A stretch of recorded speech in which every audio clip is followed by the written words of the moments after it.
আজ রবিবার। সকালবেলা ঘুম থেকে উঠে ব্রেকফাস্ট করছিলাম, তখনই হঠাৎ দেখি আকাশটা ধীরে ধীরে কালো হয়ে আসছে। একটু পরেই শুরু হলো ভীষণ ঝড়।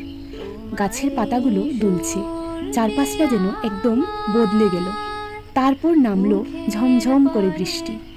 এতদিনের গরমের পরে হঠাৎ এমন ঠান্ডা হাওয়া আর বৃষ্টি পেয়ে মনটা একদম ভালো হয়ে গেল।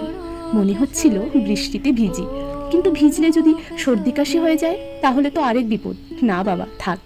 বৃষ্টির দিনে আমার মা মজার খিচুড়ি আর ডিম ভাজা বানিয়ে দিল।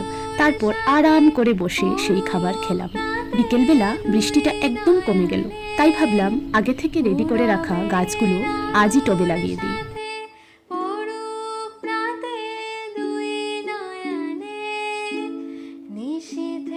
সন্ধেবেলা ঘরে বসে থাকতে ভালো লাগছিল না একদমই, তাই পাশের একটা ক্যাফেতে গিয়ে কফি খেয়ে এলাম। বাড়ি ফিরে অনেকদিন পর আজ একটু ক্রাফটের কাজ করলাম, আর রাতে মায়ের হাতে টেস্টি টেস্টি ডিমের ঝাল দিয়ে ডিনারটা শেষ করলাম। আজ এতটুকু, দেখা হবে নেক্সট ভিডিওতে।